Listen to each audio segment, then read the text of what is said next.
Snow was falling softly outside the diner that Christmas night, the kind of quiet snow that makes the world feel calm and magical. Inside, warm lights glowed, and the smell of fresh coffee filled the air. Most people were home with their families, opening gifts and laughing together. But not everyone had that kind of Christmas. I noticed her the moment she walked over to our table. She was a young waitress with tired eyes but a gentle smile. She looked like someone who had been holding the world together all day, even though it might have been falling apart around her. And before that night ended, I would watch her lose her job.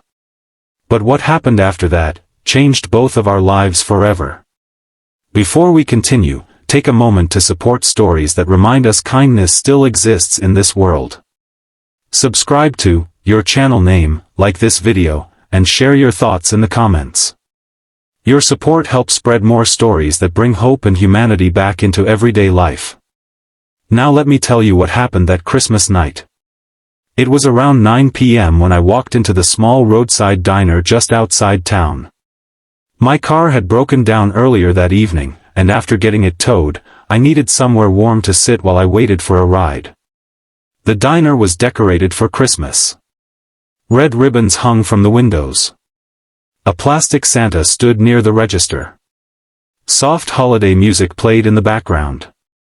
But the place was nearly empty. Just one older couple near the window, a truck driver at the counter, and me. That's when she walked over. "Hi there," she said with a soft smile. "Merry Christmas. What can I get started for you?" Her name tag read Emily. I ordered a cup of coffee and a burger. She nodded politely and walked away quickly, balancing 3 plates on one arm as she passed another table. I noticed something about her. She moved fast, but carefully. She checked on every table. She refilled drinks before anyone asked. She apologized if the kitchen took too long. She was doing everything right. But something about her expression told me she was exhausted. When she came back with my coffee, I asked casually, "Busy night?" She let out a small breath and smiled. "Not really busy, just long." There was something in her voice, like she had been carrying more than just trays of food all day. A few minutes later, I overheard something from the kitchen.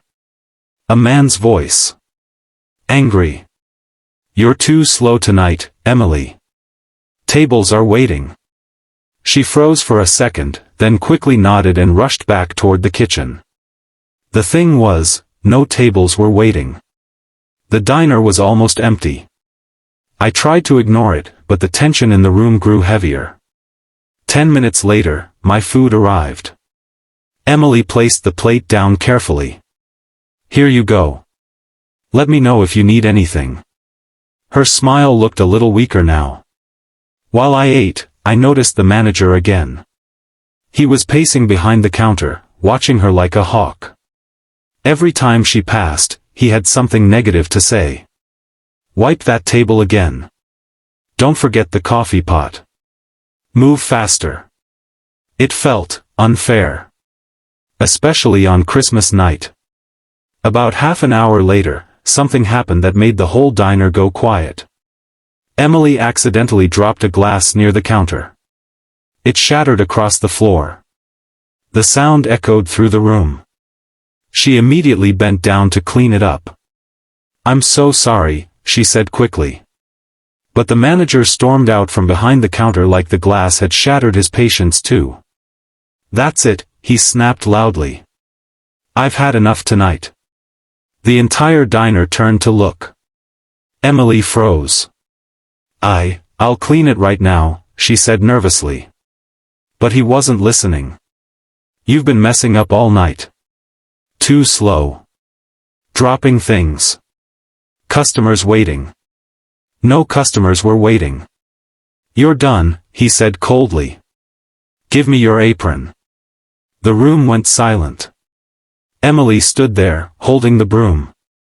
Her eyes filled with shock. "Please, it's Christmas," she said quietly.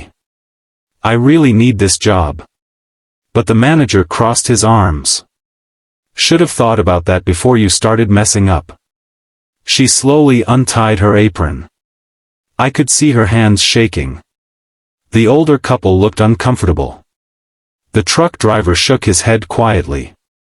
But no one said anything. Until I stood up. I walked over to the counter.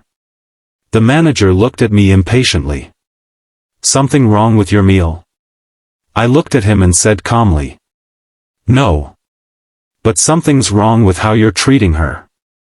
The diner went silent again. Emily looked stunned.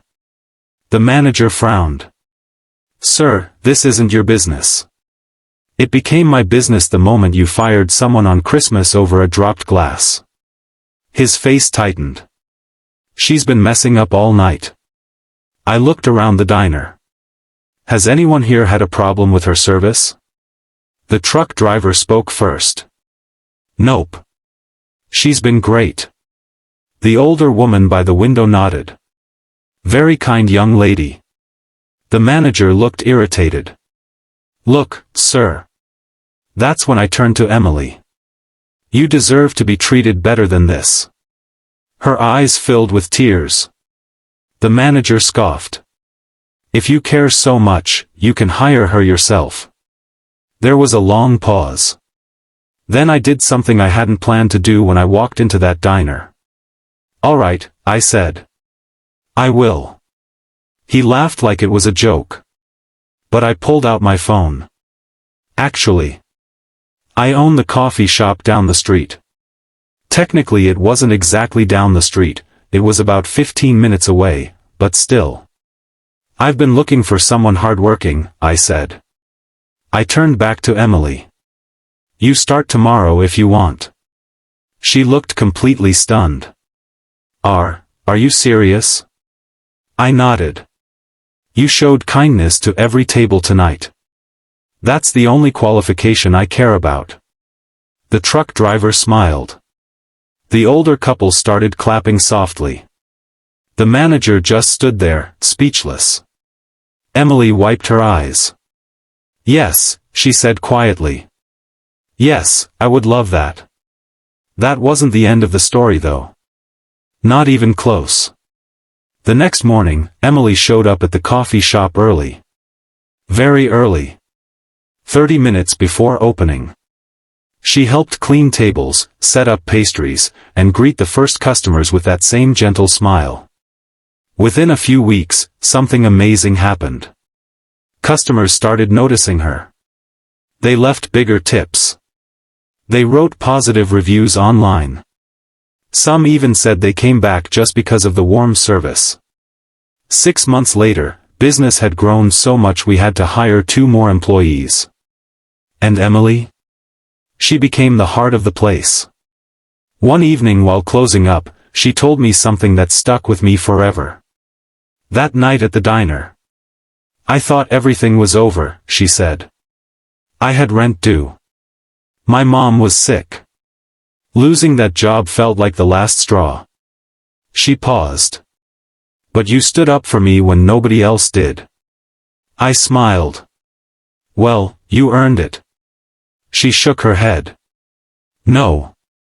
You chose kindness. And that's when I realized something important. Kindness isn't just about being nice when it's easy. It's about speaking up when someone is being treated unfairly. It's about seeing someone's worth when others don't. And sometimes, a small moment of kindness can change the entire direction of someone's life. A year later, we decorated the coffee shop for Christmas. Lights in the windows. A tree in the corner. Customers laughing and sipping hot chocolate. Emily stood behind the counter, greeting everyone who walked in. Just like she had done at the diner. Only this time, she wasn't afraid of losing her job. She was valued, respected, and treated the way every person deserves to be treated. Before closing that night, she handed me a small gift. Inside was a mug that said, "Kindness changes everything."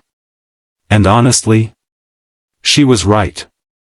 Because sometimes the smallest act of standing up for someone can become the biggest gift they ever receive. So if this story reminds you of the power of kindness, remember this. You never know what someone is going through. You never know how close they might be to giving up. And you never know how one simple moment, one sentence, one act of compassion, might completely change their life. So wherever you are, whoever you meet, choose kindness. Because the world always needs more of it. And sometimes, it starts with you.